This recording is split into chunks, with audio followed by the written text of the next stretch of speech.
She had a PhD in lab coat. I had dirt under my nails and a pickup truck. But when she planted $180,000 worth of fake evidence, my 30 years in soil knew exactly what didn't belong.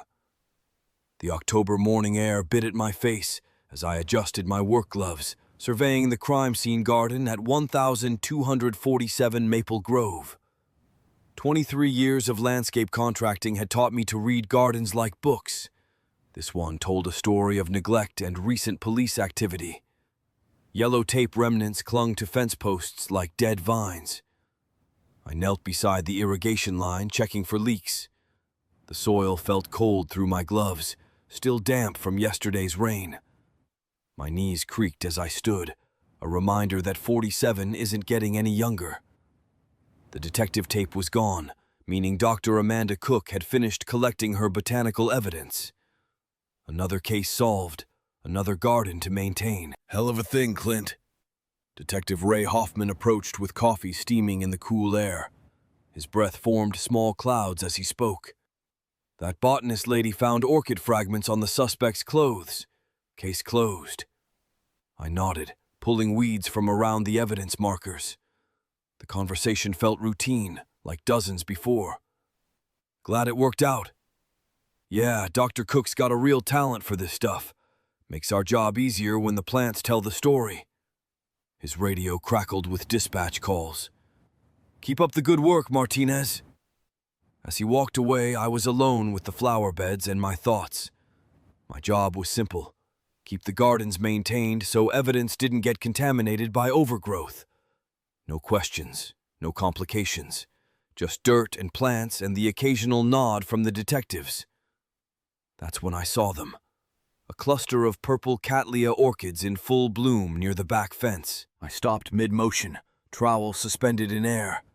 These orchids shouldn't be blooming in October, especially not after last week's frost warnings. My grandmother grew these same orchids in her greenhouse back in Tucson, and I knew their flowering cycle by heart. That's not right, I whispered, approaching the plants. The blooms were perfect, too perfect. No frost damage, no seasonal stress, no signs of the temperature drops we'd been having. Each flower looked like it belonged in a controlled greenhouse, not a neglected crime scene garden that hadn't seen proper care in months. I knelt beside the orchids, running soil through my fingers. The texture felt wrong, too loose, too rich for this neighborhood's natural clay base. I'd worked these properties for 6 months, knew every inch of soil composition. This felt like premium potting mix, the expensive stuff I used for high-end clients, not the hard-pan clay that fought me every time I tried to plant shrubs. The pH strips in my toolkit showed 8.2, highly alkaline. Cattleya orchids need acidic soil around 5.5 to 6.5. I'd learned that the hard way when I killed my grandmother's favorite plant trying to repot it in regular garden soil. How are you even alive? I asked the plants, genuinely puzzled. The sound of tires on gravel interrupted my examination. Dr. Amanda Cook's pristine white SUV pulled up to the curb. She stepped out in spotless field gear that had never seen actual field work, pressed khakis, unmarked boots, and a lab coat that probably cost more than my monthly truck payment. Mr. Martinez. Her voice carried that familiar condescension, the academic talking down to the blue-collar worker. I trust you haven't disturbed the evidence areas. I gestured toward the orchids. Just wondering about these bloomers. Seems late in the season. Amanda's smile was thin and practiced. She glanced at the flowers without really looking. Nature is full of surprises, Mr. Martinez. Climate change affects flowering patterns in ways a landscaper wouldn't understand. The dismissal stung, but I nodded quietly. Sure thing, Doc. She collected her equipment from the SUV, expensive meters and sample containers that gleamed in the morning light. These specimens were crucial evidence in securing the conviction. The defendant had orchid pollen on his jacket that matched these exact flowers. Must be some coincidence, I said, watching her face. Not coincidence, science. She adjusted her wire-rimmed glasses. Forensic botany is quite precise when you understand the methodology. After she drove away, I stayed with the orchids for another 20 minutes. The more I looked, the more wrong everything seemed. The soil composition, the timing, the perfect condition of plants that should have been stressed by recent weather changes.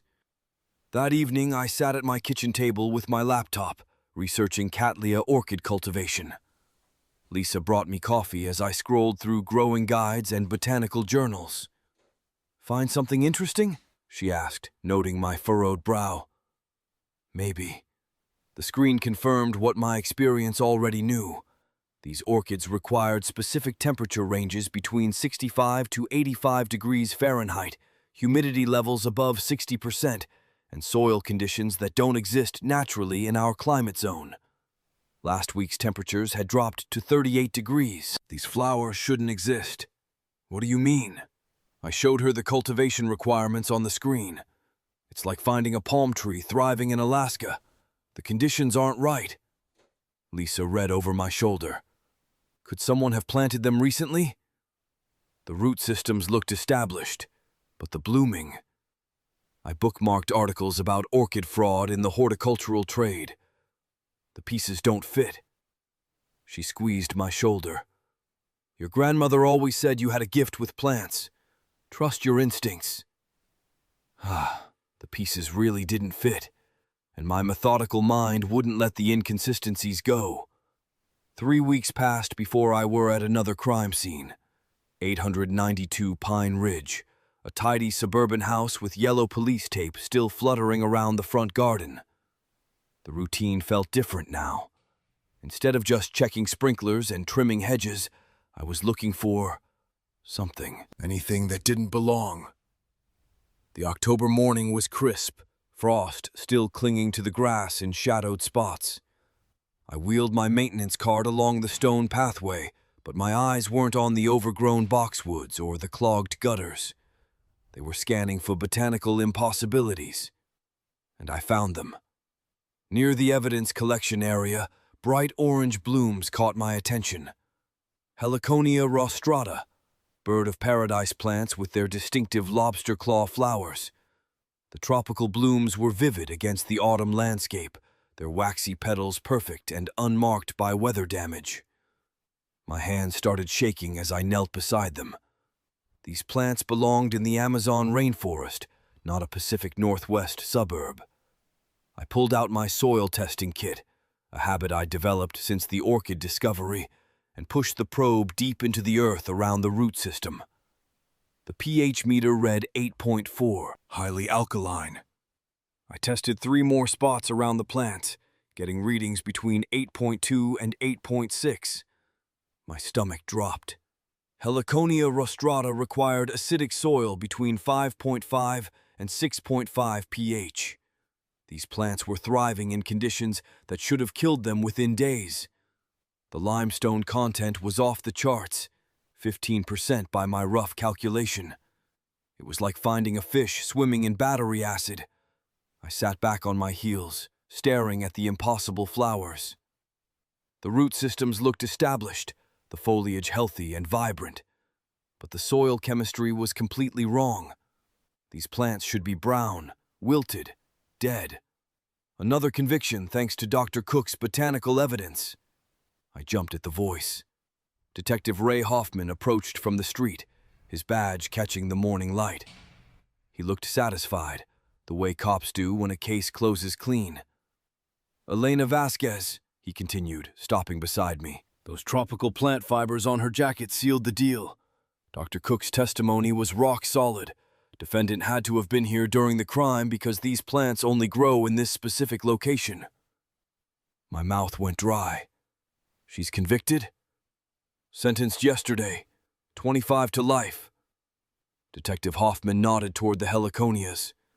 "Amazing how science can nail these cases shut, right? Can't argue with botanical evidence." I wanted to speak up. The words were right there. "Detective, these plants can't survive in this soil. The pH is wrong. The limestone content is impossible.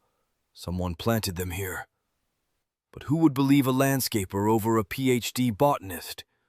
who would take my soil test kit seriously against Dr. Amanda Cook's laboratory analysis and peer-reviewed credentials. Must be something, I managed. Dr. Cook's the best in the field, published more papers on forensic botany than anyone on the West Coast. He checked his watch. Anyway, keep the gardens looking good. Never know when we'll need clean crime scene photos for appeals. I nodded mutely, watching him walk away with that satisfied stride. Another case closed. Another conviction secured. Another innocent person, maybe, sitting in prison because of plants that couldn't exist. That night I couldn't sleep. I paced my garage workshop, surrounded by the tools and equipment I'd accumulated over 30 years of honest work.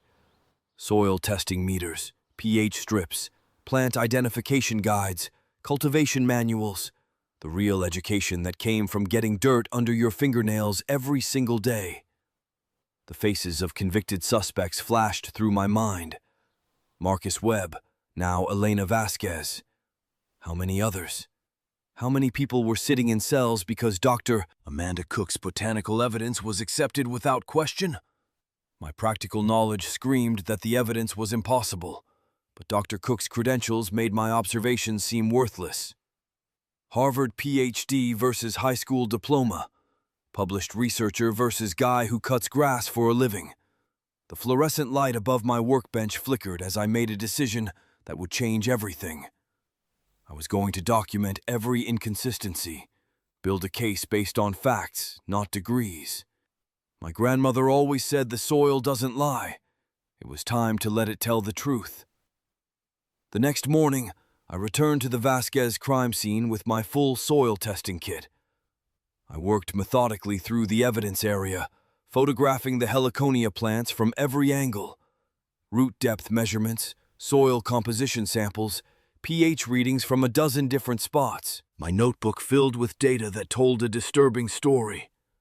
The tropical plants showed no signs of transplant shock, no adaptation stress to the alkaline conditions. They'd been here just long enough to be discovered, maybe a week, based on the root establishment patterns. I was measuring the depth of the root ball when I heard footsteps on the gravel path. "What exactly are you doing, Mr. Martinez?" Dr. Amanda Cook's voice carried a new edge, not the familiar condescension, but something sharper, wary. I straightened, soil samples still in my hands. "Just maintaining the gardens, ma'am, making sure the plants stay healthy." Her eyes moved from my testing equipment to my detailed notes. The wire-rimmed glasses caught the light as she stepped closer. "I don't recall requesting additional botanical analysis." "No, ma'am. Just part of my regular maintenance routine. Soil health affects plant longevity." Amanda's gaze lingered on my notebook, trying to read my handwriting. "I see.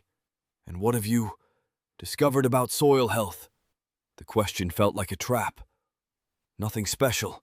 Just checking pH levels, nutrient content, standard stuff."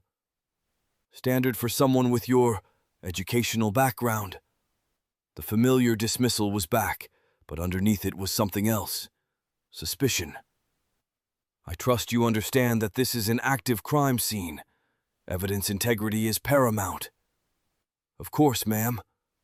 She watched me pack up my equipment, those sharp eyes missing nothing.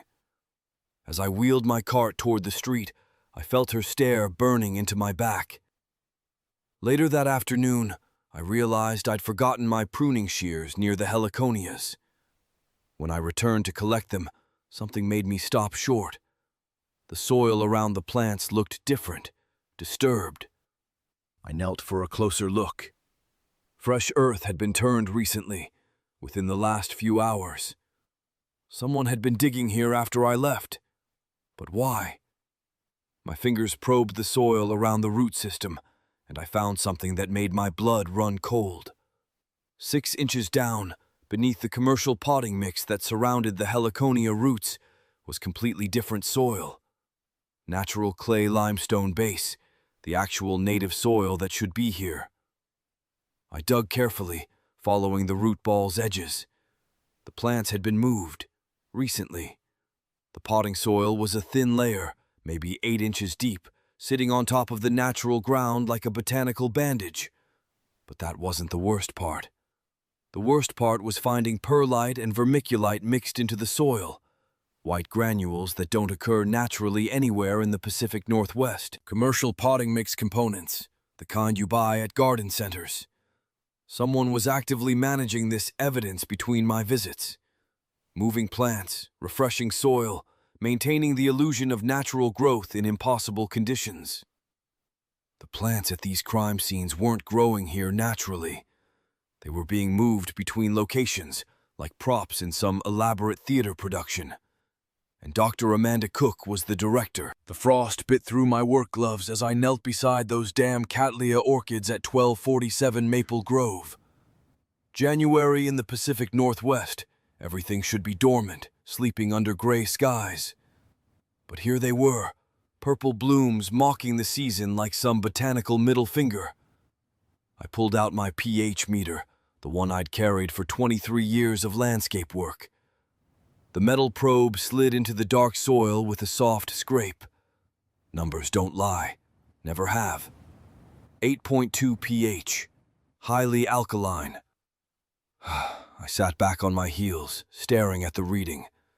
These Cattleyas need acidic soil, 5.5 to 6.5 pH, same as azaleas. Any landscaper worth his salt knows that. Hell, any weekend gardener with a basic plant book knows that. I took photos of the meter display, then the orchids. The camera clicked in the cold air, each shot documenting what shouldn't exist. The blooms were perfect, too perfect. No frost damage, no winter stress, just pristine purple petals in impossible conditions. These beauties need acidic soil, I muttered to myself, breath forming white clouds. The words felt heavy, loaded with implications I wasn't ready to face yet. Something deliberate happened here. Someone who knew plants, really knew them, had placed these specimens. But why? That evening, I spread the crime scene photos across our kitchen table like puzzle pieces. The overhead light cast harsh shadows over botanical evidence that made my gut twist. "You're obsessing again," Lisa said from the stove, stirring something that smelled like home. Her voice carried that familiar note of concern, mixed with exasperation. "Just trying to understand something," I replied, opening my field notebook. The pages were worn soft from years of weather and use. I started documenting what I'd seen. Web scene, alkaline soil, 8.2 pH, tropical Cattleya orchids. Vasquez scene, clay limestone, Amazonian Heliconia rostrata. The kitchen light flickered as I wrote, casting dancing shadows over evidence that shouldn't exist. Each entry felt like building a case against reality itself. Lisa glanced over my shoulder. "Honey, maybe you should let the experts handle this. Dr. Cook has the education, the credentials." "That's just it," I said, tapping my pen against the notebook. "Education doesn't teach you how dirt feels between your fingers, doesn't show you what plants look like when they're dying in the wrong soil." The photos stared back at me, perfect specimens in impossible conditions.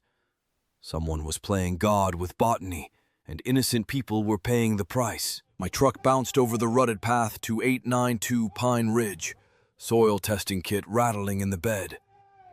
The Elena Vasquez crime scene looked different in daylight, less ominous, more obviously wrong. I knelt where Dr. Amanda Cook had supposedly found the Heliconia rostrata specimens. The soil crumbled in my hands, heavy and dense. Clay with limestone chunks scattered throughout like broken teeth. I dug deeper, collecting samples in labeled containers. The clay stuck to my fingers, alkaline and stubborn. My pH strips turned deep blue, 7.8, pushing toward 8.0.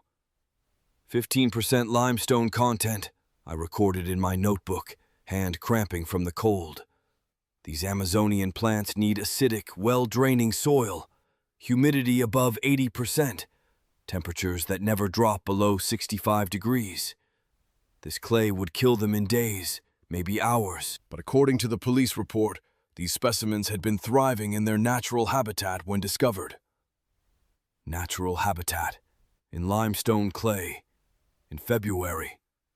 Someone had placed them here, knowing they'd die, knowing they'd be found before they could decompose enough to reveal the deception. The question was, who and why?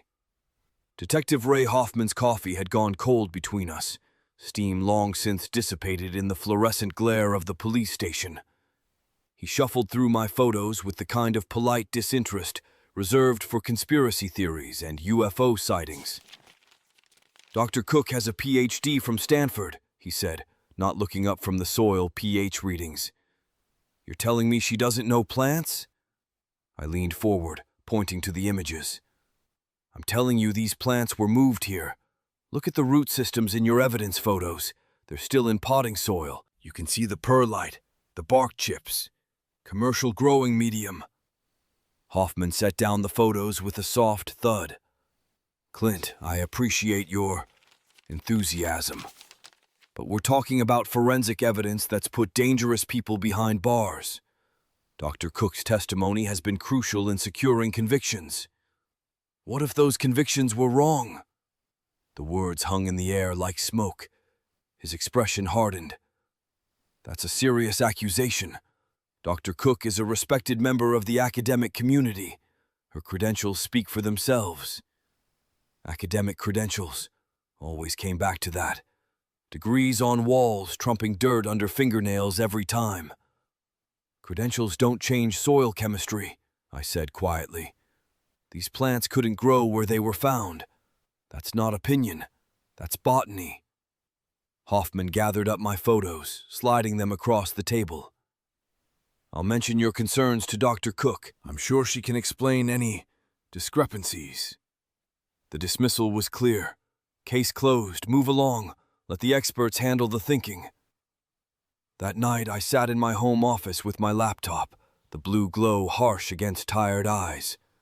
Dr. Amanda Cook's university bio painted the picture of academic success, forensic botany expertise, publications in prestigious journals, a respected voice in criminal investigations. But something nagged at me about her consulting company, Precision Botanical Consulting, LLC. I found the business registration. License number BC4471, filed just 3 months before Marcus Webb's conviction. Convenient timing. Then I found her NSF grant information. Grant number NSF1847392, $847,000 for rare specimen research over 4 years, nearly $1 million for botanical studies. I leaned back in my chair, rubbing my eyes. That was serious money, enough to fund a world-class research facility, climate-controlled chambers, specialized equipment. But the university greenhouse I'd glimpsed was modest at best. Where was all that grant money going? The university greenhouse felt wrong the moment I stepped inside. Too cramped, too basic for the sophisticated research Dr. Amanda Cook claimed to conduct. The facility manager, a tired-looking graduate student with soil-stained jeans, showed me around with obvious reluctance. "We don't really have climate-controlled chambers for tropical specimens," she admitted, gesturing at the standard growing benches. "Dr. Cook usually brings her own materials for forensic work." I examined the environmental controls, basic heating, minimal humidity regulation. The gauges read 40% humidity, maybe 45% on a good day. Far too low for Amazonian plants. "How does she maintain tropical species here?" I asked, running my finger along a dusty thermometer. The student shrugged. "She doesn't really. Like I said, she brings specimens from somewhere else. Has her own setup, I guess." Her own setup.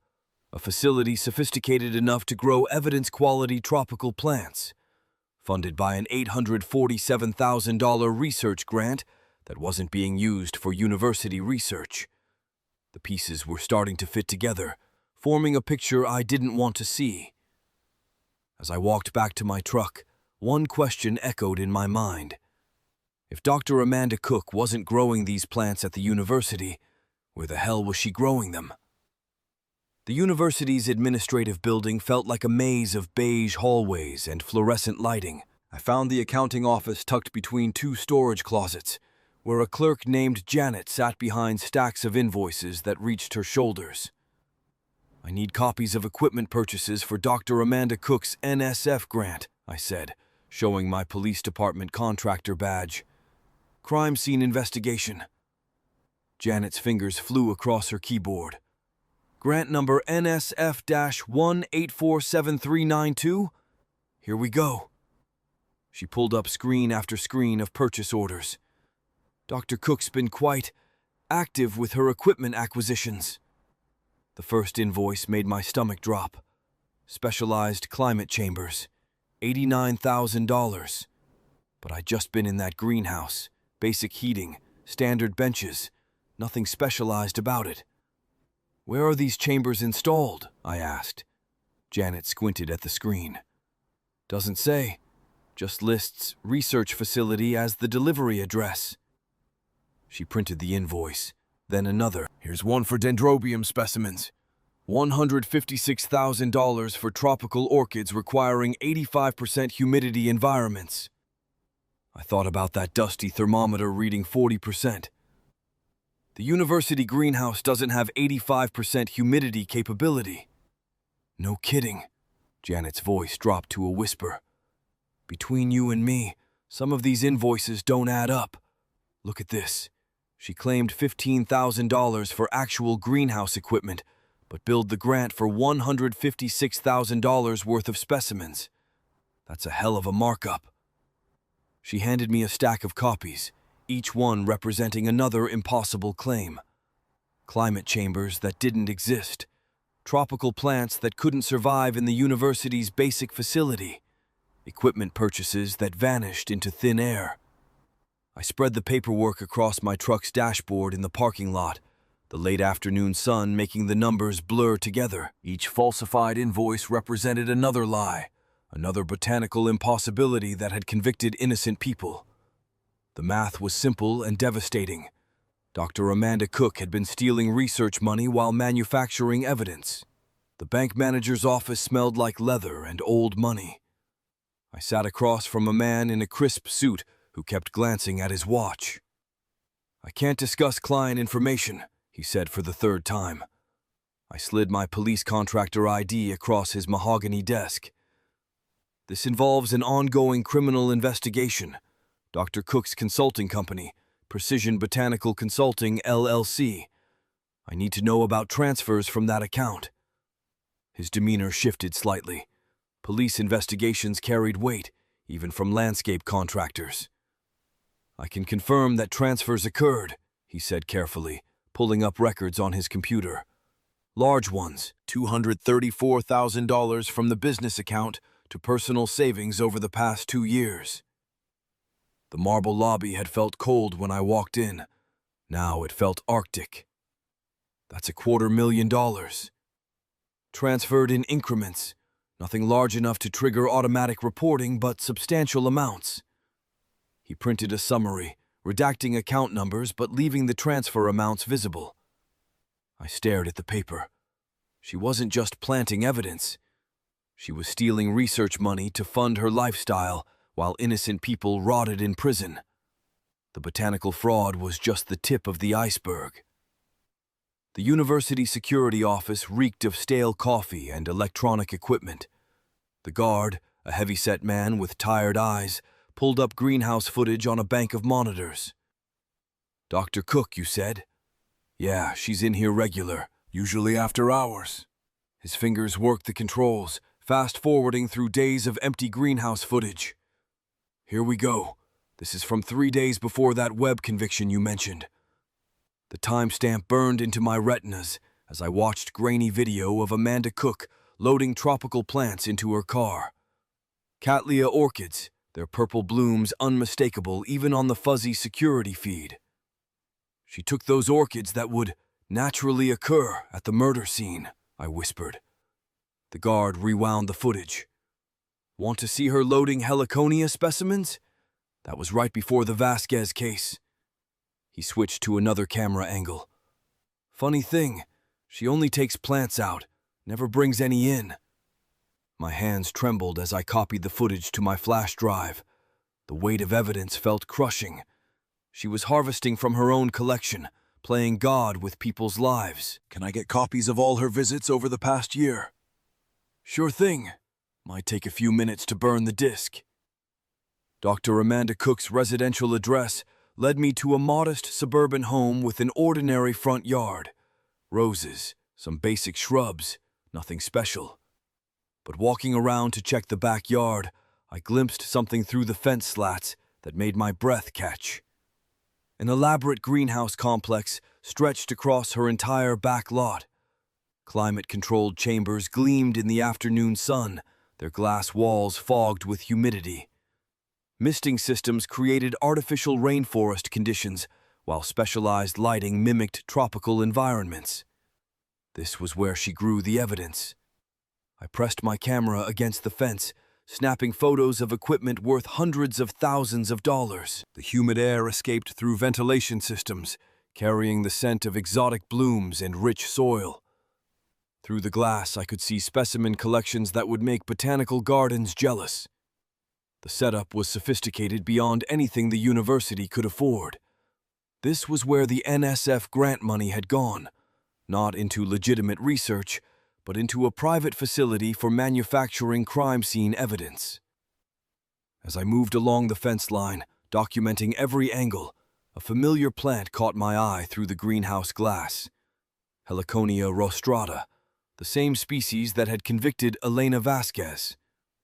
The plant sat in specialized Amazonian soil mix, its red and yellow bracts perfect specimens ready for harvest. My camera clicked rapidly as the horrifying truth crystallized. Cook's personal collection contained every plant used as evidence. She'd been harvesting from her own garden to manufacture crime scenes, selecting the perfect specimens to plant at murder sites. The Cattleya orchids from Marcus Webb's case, there, thriving in a climate-controlled chamber. The impossible desert succulents mixed with rainforest ferns, all here, carefully maintained in separate environmental zones. She wasn't just a corrupt scientist. She was a botanical architect of injustice, growing evidence like crops and harvesting convictions like fruit from her poisoned garden. "Can I help you?" Cook's voice cut through the evening air like a blade. I spun around, caught red-handed with my camera pressed against her fence. She stood in her back door, arms crossed, her academic authority radiating even in casual clothes. "Just admiring your garden," I stammered, shoving the camera into my pocket. Her eyes narrowed as she studied my face, recognition dawning slowly. "You're the landscaper from the crime scenes." She stepped onto her back porch, moving closer. "The one asking questions about plant hardiness zones." The air between us crackled with mutual awareness. Hunter and prey, but I wasn't sure which of us was which anymore. "Beautiful specimens," I said, nodding toward her greenhouse complex. "Must have cost a fortune to set up." "Research requires proper facilities." Her voice carried that familiar, condescending tone. "Perhaps if you understood the complexity of botanical evidence, you'd appreciate the investment required." But I could see calculation behind her eyes, the wheels turning as she processed my presence at her home. The landscaper who'd been asking inconvenient questions was now photographing her private greenhouse. "Well, I should get going," I said, backing toward my truck. "Thanks for the garden tour." "I didn't give you a tour." Her words followed me down the driveway, sharp with warning. "And I'd appreciate if you kept your observations to yourself." As I drove away, her silhouette remained framed in the doorway, watching until my taillights disappeared around the corner. The game had changed. She knew I was onto something, and I knew she was growing the evidence that destroyed innocent lives. The question now was, who would make the next move? I knelt in Amanda's garden at dawn, my weathered hands working the soil around her prized Cattleya orchids. The morning air was crisp, carrying the scent of dew and something else. Deception. Under my magnifying glass, the truth revealed itself in tiny white granules mixed through the dark earth. Perlite. Commercial grade. I'd seen these same distinctive volcanic glass particles at the Webb crime scene, photographed them, documented them. Now here they were again, in Amanda's personal collection. My hands trembled slightly as I sealed a soil sample in a labeled evidence bag. "Gotcha," I whispered. The sweet fragrance of the orchids suddenly smelled different. Like justice, maybe. Or revenge. I photographed everything. The root systems, the soil composition, the impossible perfection of plants that should have been struggling in October weather. These weren't wild specimens. They were greenhouse babies, pampered and transplanted. The same orchids that had sent Marcus Webb to prison. Detective Hoffman squinted at my phone screen, scrolling through the photographs. His coffee had gone cold on the desk between us, forgotten as he studied my evidence. "You're telling me she moved her own plants to crime scenes?" His voice carried disbelief, but I could see the wheels turning. I spread everything across his desk, soil samples in labeled bags, printed photographs, my hand-drawn charts showing growth patterns. "Look at the root systems, Ray. These orchids were transplanted within 48 hours of the Webb scene. You can see the transplant shock in the leaf coloration." He picked up one of my photos, holding it closer to the light. "This perlite stuff, it's not natural?" "Hell no. It's manufactured volcanic glass, used in commercial potting mixes. You won't find it in natural soil, especially not in the clay composition at Webb's property." I pointed to another photo. "See how the root ball is perfectly round? That's from a nursery pot. Natural growth spreads irregular, follows the soil composition." Outside, police radios crackled with routine calls, domestic disputes, traffic stops, the daily rhythm of law enforcement. But inside this cramped office, we were unraveling something bigger. A forensic conspiracy that had destroyed innocent lives. "Jesus, Clint," Hoffman leaned back in his chair. "If you're right about this..." "I am right. Been working dirt longer than she's been breathing. Detective Hoffman, I demand to know why you're entertaining this landscaper's fantasies." Amanda's voice cut through the police station like a scalpel. She stood in the doorway, her white lab coat pristine despite the October wind outside. The university pin on her lapel caught the fluorescent light, and her credentials hung around her neck like armor. I felt that familiar sting, the one I'd carried since childhood. The smart kid who couldn't afford college, reduced to just the gardener in the eyes of people like her. "Dr. Cook," Hoffman said carefully, setting down my photographs. "Mr. Martinez has raised some interesting questions about plant evidence." Her laugh was sharp, dismissive. "Questions? From someone who trims bushes for a living?"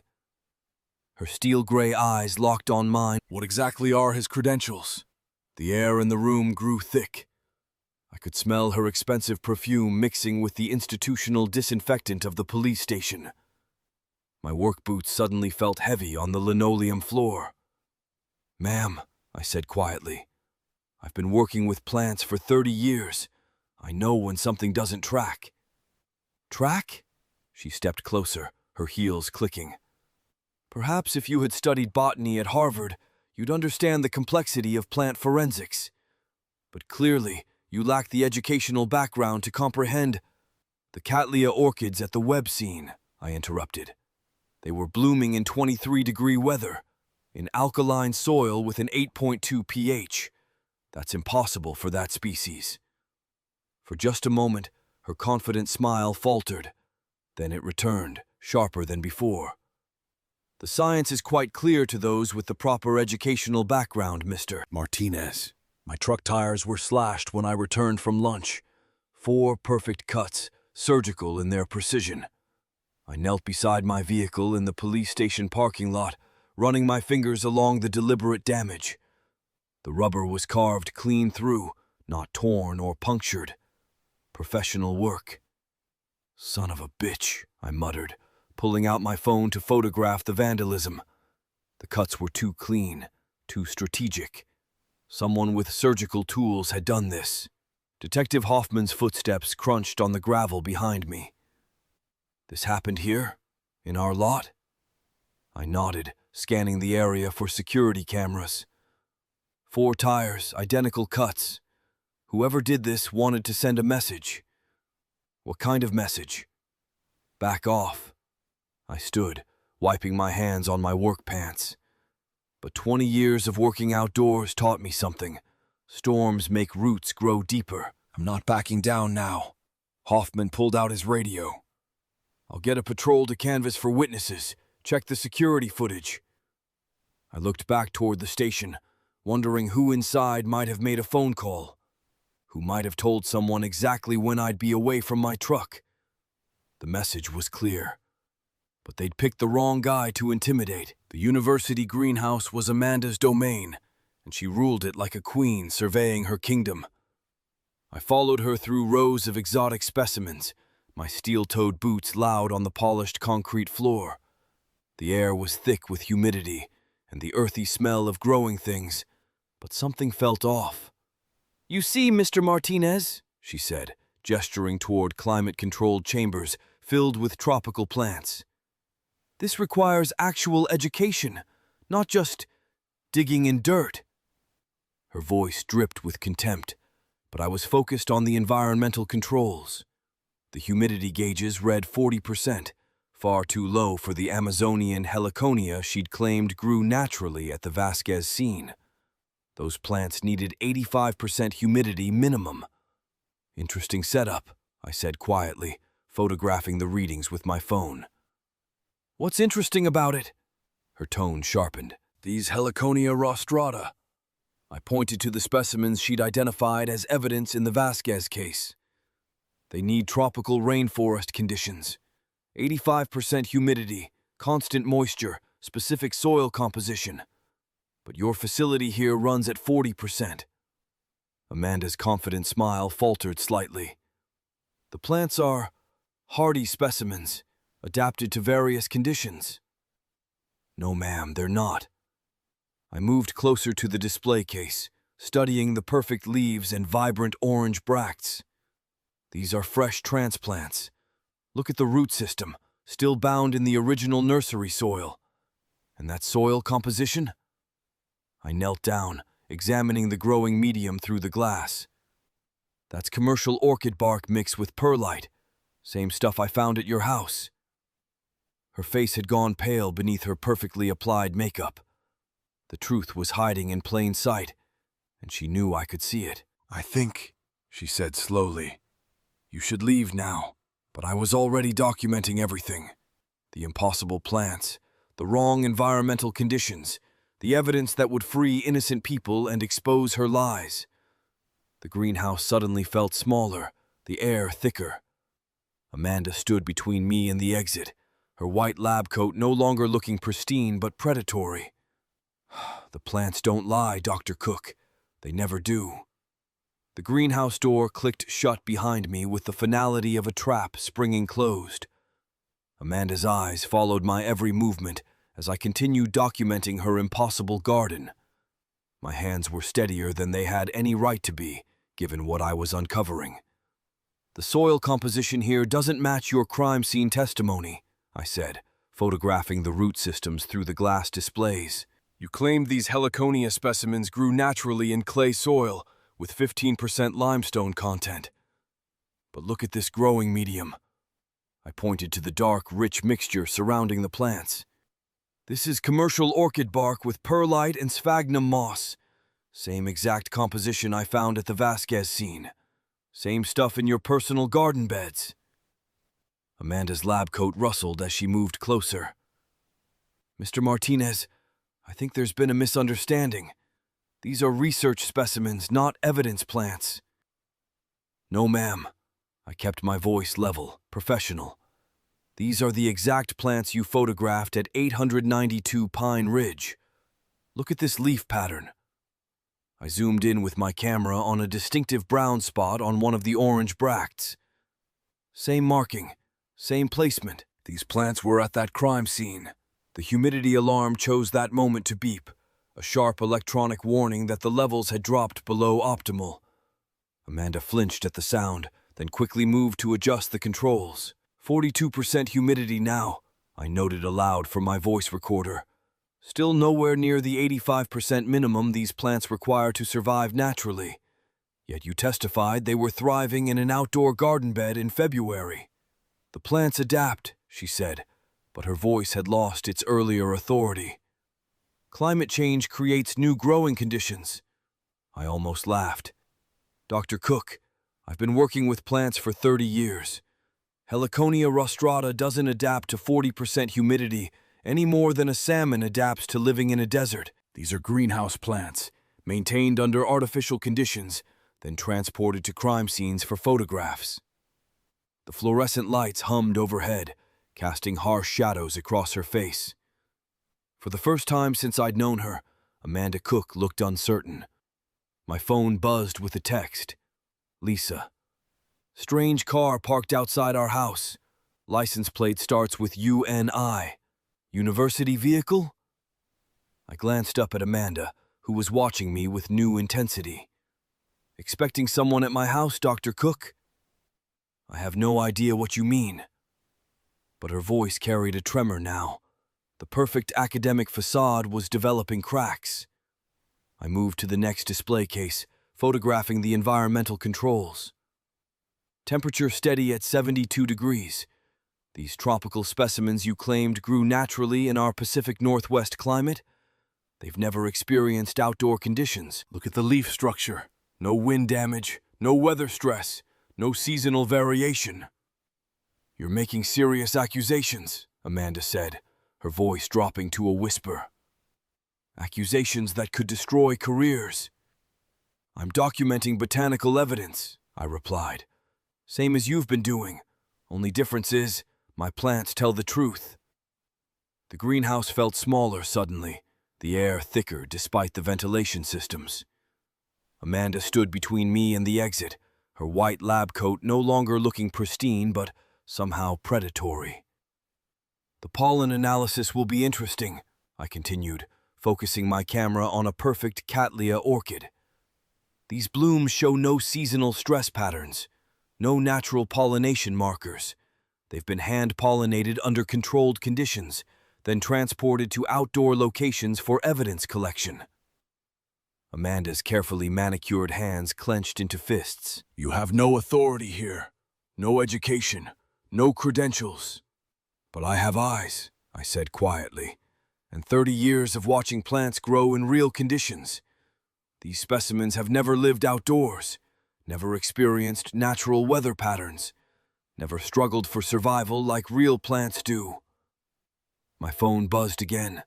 This time it was Detective Hoffman. Need to talk. Found something in Cook's financial records. Amanda must have seen my expression change because she stepped closer. Whatever you think you've discovered, Mr. Martinez, I suggest you keep it to yourself. Academic institutions protect their own. The police department values my expertise. Your word against mine won't end well for you. But I was already backing toward the exit, my documentation complete. The impossible plants, the wrong environmental conditions, the evidence that would free Marcus Webb and Elena Vasquez.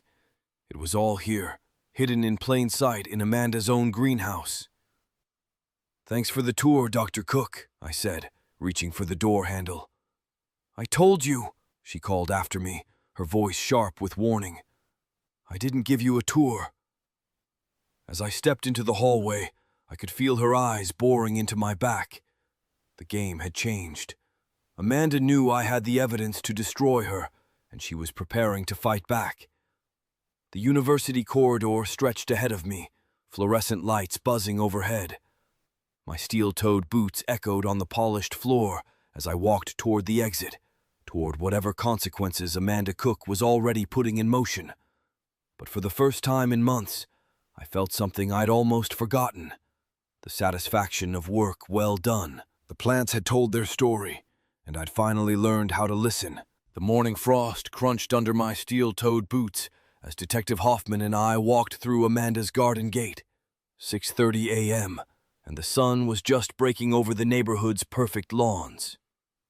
Amanda's garden looked different in this light, too perfect, too controlled. Every plant positioned like pieces on a chessboard. "This better be worth dragging me out here before coffee," Hoffman muttered, his breath visible in the cold air. I knelt beside the cluster of purple Cattleya orchids near her front walkway, the same impossible blooms I'd seen at Marcus Webb's crime scene 3 months ago, in October, in 23-degree weather. "These shouldn't exist here," I said, touching one of the thick, waxy petals. "Not in this climate, not in this season." The front door opened with a sharp crack. Amanda emerged in a silk robe, her steel-gray hair disheveled, face pale without makeup. She clutched a coffee mug like a shield. "This is harassment," she snapped, but her voice carried a tremor I'd never heard before. "I'll have both your badges for this intrusion." Hoffman held up his warrant. "Official police business, ma'am. Mr. Martinez has presented compelling evidence regarding your botanical findings." Amanda's eyes darted to me, then to the orchids at my feet. For the first time since I'd known her, she looked uncertain. The morning light was harsh on her face, showing lines of stress around her eyes. "These Cattleya orchids," I said quietly, standing up slowly. "Same variety you identified at Marcus Webb's crime scene. Same purple coloring, same growth pattern." I pulled out my field notebook, pages filled with photographs and soil readings. "Except these are thriving in your controlled environment, while those were supposedly growing wild in forest soil." Amanda's grip tightened on her mug. "Coincidence. There are thousands of Cattleya varieties." "Not with this specific petal striping," I interrupted, pointing to the distinctive purple and white markings. "This is Cattleya labiata rosita, a Brazilian hybrid that requires 90% humidity and temperatures above 65 degrees. I gestured at the frost covering her lawn. "It's 38 degrees right now." The weight of it all settled on my shoulders. 3 innocent people, 3 lives destroyed by these perfect, impossible flowers. Detective Hoffman was taking notes now, his pen scratching against the paper. "Ma'am, we'd like to examine your greenhouse facilities." "You have no right," Amanda started. "Actually, we do." Hoffman tapped the warrant. "Suspected evidence tampering in multiple felony cases." Amanda's face went white. She set her mug down on the porch railing with shaking hands. I need to get dressed." "We'll wait," I said, not moving from beside the orchids. The morning air carried the scent of her garden, too rich, too tropical for a Pacific Northwest autumn. Like walking into a jungle in the middle of a temperate forest. As Amanda disappeared inside, I heard her footsteps on the stairs, then the sound of drawers opening and closing frantically. Hoffman looked at me with raised eyebrows. "You sure about this, Martinez?" I nodded toward the greenhouse visible through her backyard. Its glass walls gleamed in the morning sun, hiding secrets behind condensation and carefully arranged foliage. 27 years maintaining gardens, Detective. Plants don't lie, but people do. The greenhouse stood like a crystal palace at the back of Amanda's property, its glass walls reflecting the morning sky. As we approached, I could see the humid air inside had created a maze of condensation patterns on the glass. Amanda walked beside us, now dressed in pressed slacks and a blazer, her academic armor back in place. "This is my private research facility," she said, her voice regaining some of its usual authority. "I maintain specimens for legitimate botanical studies." I stopped at the entrance, reading the temperature gauge mounted outside. 82 degrees inside, humidity at 95%. I looked at Amanda. "That's expensive to maintain. What's your monthly utility bill?" Her jaw tightened. "That's none of your concern." Hoffman opened the greenhouse door and warm, humid air rushed out, carrying the scent of rich earth and exotic blooms. Inside, the space was divided into climate zones. Tropical plants in one section, temperate specimens in another, each area precisely controlled. I walked directly to the tropical section, my boots clicking on the metal grating. There, in a place of honor near the center, stood a cluster of Heliconia rostrata, the same bird of paradise flowers that had convicted Elena Vasquez. "Beautiful specimens," I said, examining the bright red and yellow bracts. "These are the same variety found at Elena's crime scene, aren't they?" Amanda's composure was cracking. "Heliconia rostrata is a common in Costa Rica," I interrupted. "Not in Oregon clay soil with 15% limestone content." I pulled out my soil analysis sheets. "Your greenhouse logs show you acquired these specimens on February 18th. Elena's crime scene was discovered February 21st. Detective Hoffman stepped closer, reading over my shoulder. 3 days before the crime scene. That's quite a coincidence." Amanda's hands were trembling now. She clasped them behind her back, trying to hide the shaking. "Timing means nothing. I acquire specimens for research purposes." "From where?" I asked. "Show me the acquisition records." She hesitated, her eyes darting around the greenhouse like a trapped animal looking for escape. The morning sun streamed through the condensation-covered glass, casting fractured rainbows across the plants. Beautiful, artificial, damning. The paperwork is in my office." I knelt beside one of the heliconia pots, examining the soil. Rich, dark potting mix with visible perlite granules. The same white specks I'd found in every crime scene sample. The same artificial growing medium that had no business in natural forest soil. "This is it," I said quietly, standing up with a handful of the soil. "This is your smoking gun." I pulled out the evidence bags I'd brought. Soil samples from Marcus Webb's scene, from Elena Vasquez's scene, from the other crime scenes where Amanda had found botanical evidence. One by one, I crumbled them between my fingers. "Perlite," I said, letting the white granules catch the morning light. "Expanded volcanic glass, used in commercial potting mixes to improve drainage." I gestured around the greenhouse. "Every pot in here contains it. Every crime scene sample contains it." Amanda stumbled backward, bumping into a potting bench. That's standard growing medium.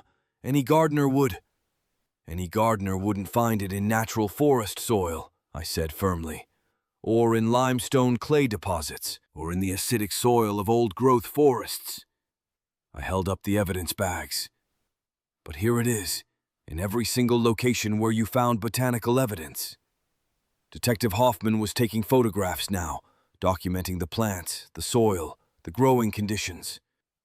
"Ma'am, these specimens appear to match evidence from multiple crime scenes where you provided expert testimony." Amanda's academic mask was dissolving completely. She sank onto the potting bench, surrounded by the evidence of her crimes, her beautiful, impossible, perfectly maintained lies. 40 years, she whispered, staring at her hands. 40 years of research. I needed more funding for the department. The grants weren't enough. The university was cutting our budget." Her voice broke on the last words. For a moment she looked like what she really was, a desperate woman who'd let ambition and fear drive her to destroy innocent lives. I felt something twist in my chest. Not sympathy exactly, but understanding. I knew what it was like to be overlooked, undervalued, fighting for recognition. But I'd never betrayed anyone to get it. 3 people, Amanda, I said quietly. Marcus Webb lost 18 months of his life. Elena Vasquez lost her teaching job. Maria Santos is still in prison. Amanda's head snapped up. Maria Santos was guilty.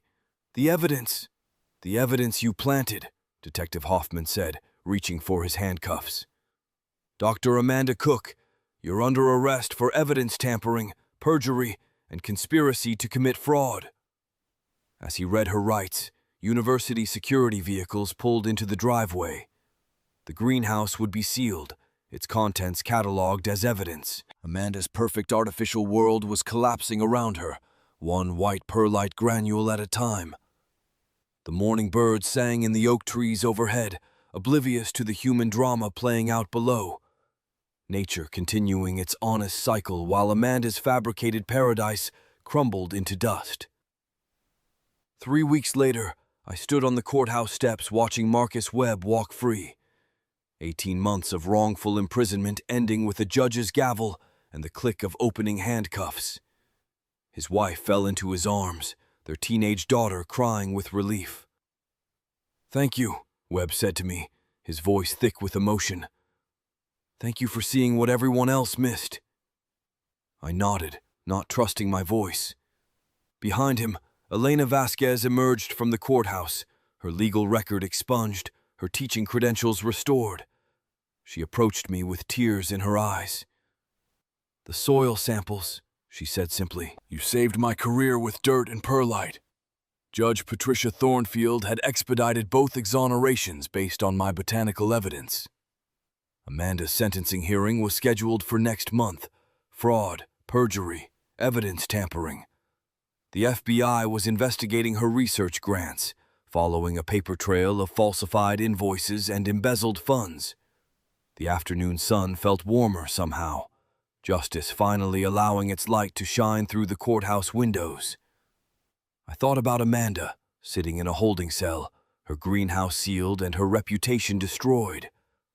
Plants don't lie, but sometimes the truth takes time to grow.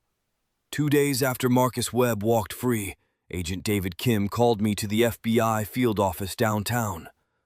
The federal building's marble lobby felt cold under my boots as I followed him through security checkpoints and up to the 4th floor. "Mr. Martinez, what we've uncovered goes far beyond evidence tampering," Kim said, spreading files across a conference table. Dr. Cook embezzled $847,000 from National Science Foundation grant NSF 1847392 over 4 years. I whistled low. Nearly $1 million. How? Kim opened a thick folder. Precision Botanical Consulting LLC, her shell company. License BC 4471. She billed the NSF for rare specimen acquisitions that never happened, $340,000 worth. He slid an invoice across the table. "Look at this. $15,000 for greenhouse equipment, but she charged $89,000 for specialized climate chambers that don't exist." The numbers made my head spin. All those years Amanda had dismissed me as just a gardener. She'd been running a sophisticated fraud operation. "What about the university?" "Dr. Kenneth Patel is cooperating fully," Kim said. "He's devastated. Apparently, Cook submitted invoices for dendrobium specimens requiring 85% humidity, but their facility only maintains 40%. The department head never questioned it. He trusted her expertise." Trust. That's what she'd weaponized against everyone. The following week, I met Dr. Patel at his office in the Botany building.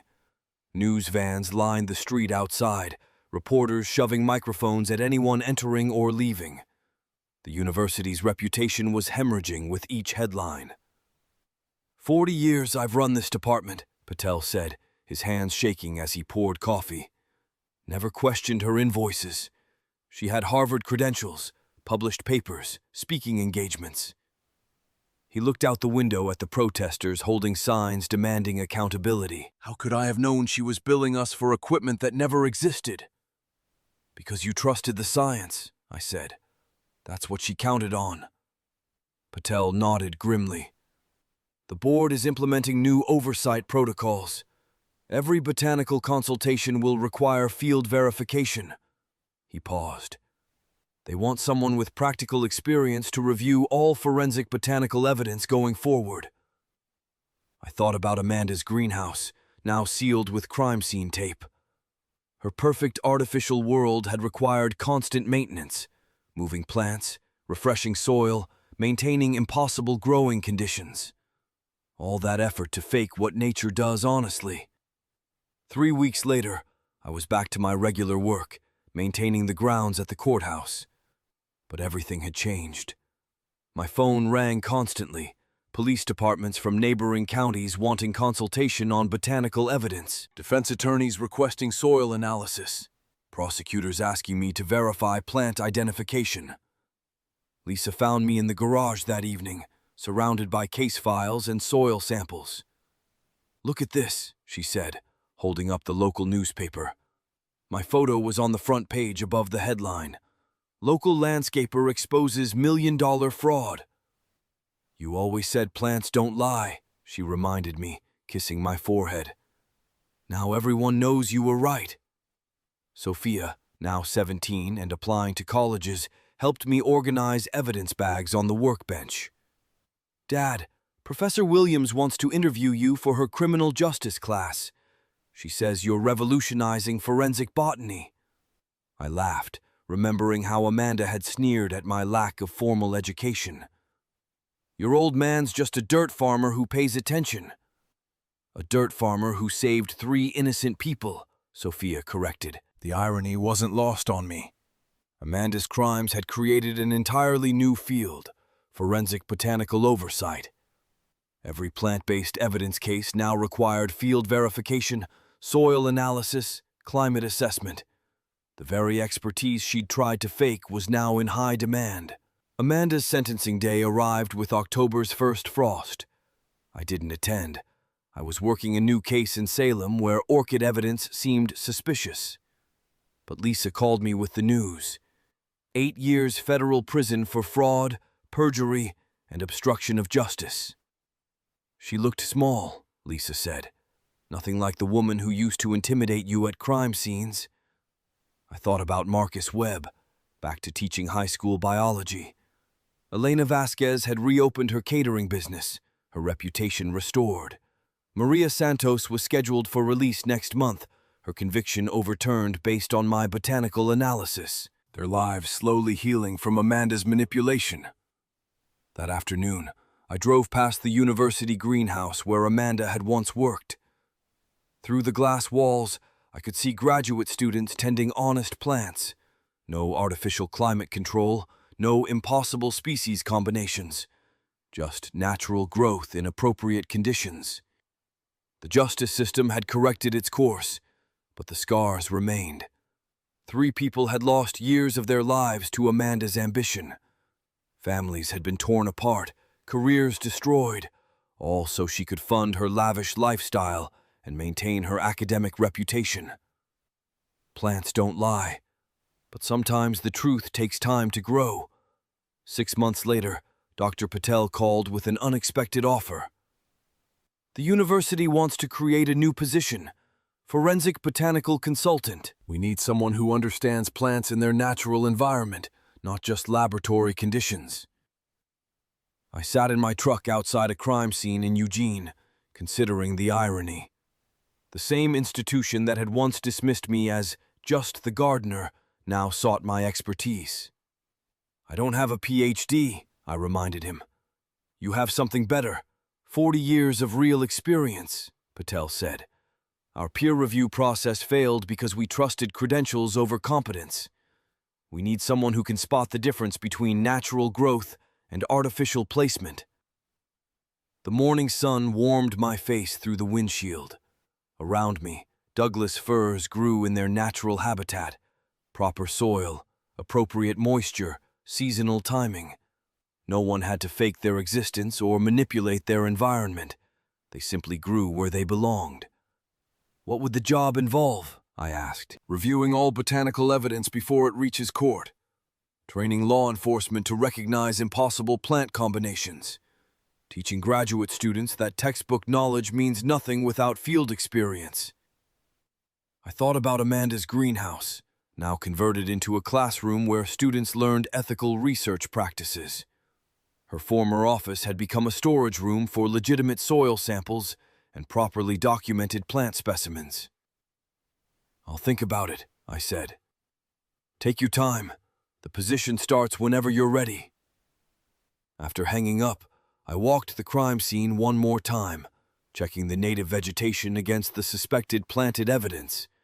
sword ferns in the understory, Oregon grape along the fence line, moss growing naturally on the north side of trees.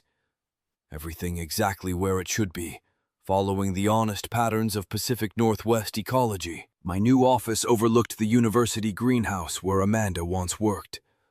I kept it simple. Soil samples in labeled jars, plant identification guides, photographs from crime scenes. No fancy degrees on the wall, just my landscape contractor's license and a thank you letter from Marcus Webb.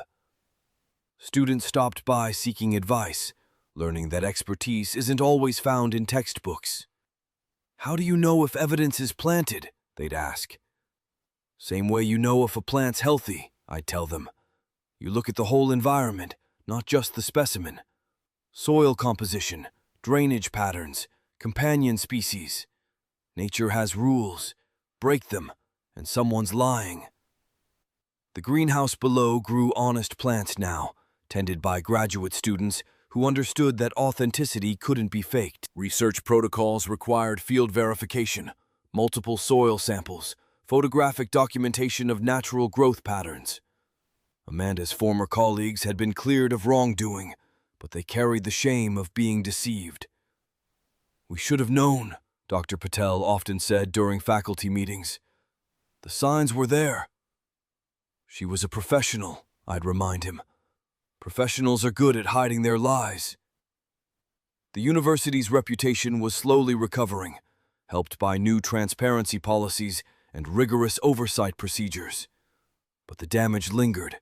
Federal grants required additional documentation, peer review processes had been overhauled, and every botanical consultation faced extra scrutiny. On quiet afternoons, I'd walk through the campus gardens, observing the natural plantings that required no deception to thrive. Students studied under oak trees that had grown there for decades, their roots deep in honest soil, their branches reaching toward unfiltered sunlight.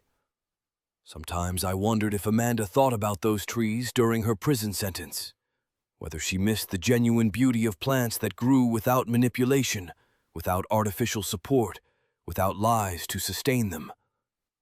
The truth had finally taken root, growing stronger with each exoneration, each reformed protocol, each student who learned to value observation over assumption. It wasn't perfect justice. The years stolen from innocent people couldn't be returned. But it was honest growth, the kind that lasts.